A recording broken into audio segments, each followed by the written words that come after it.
Last night's Almanac is a montage and is as much written as a novel as it is put together, like a scrapbook. It celebrates life, love, and adventure in the years following the death of King Arthur. But it also serves as a backdrop on which I can draw literary portraits of many of man's favorite things such as nature, astronomy, emotion, poetry, travel, history, fantasy, art, and so on. Arthurian legend is the main thread of the story and is also one of my favorite things, so this is important too.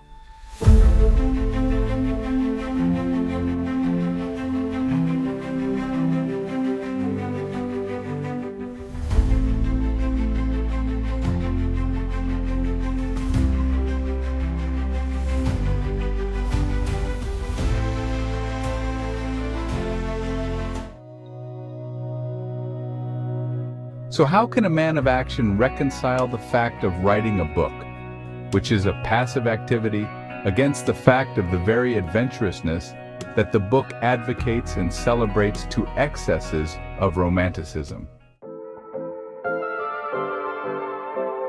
Well, every idea, every description, every friendship, and every story on every page must be lived before it is written.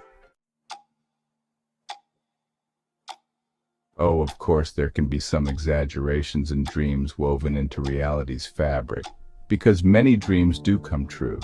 If one dreams enough of, let's say, spending time in a country inn, then one day, probably before you know it, you will indeed awake one morning and find yourself in a country inn.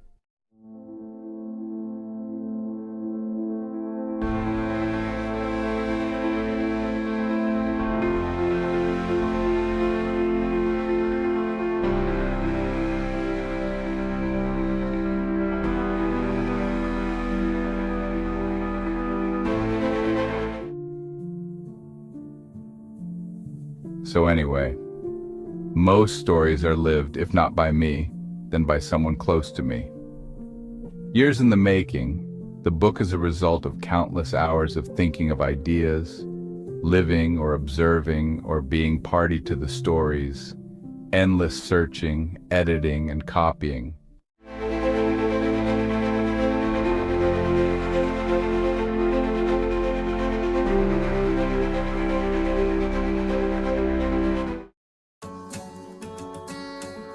But every minute was enjoyed, as it is with all hobbies. As old Merlin said once, it is the doom of man that he forgets. So write things down. We all give that which we can best give. Some people are good at telling jokes, and so this is what they give to the world.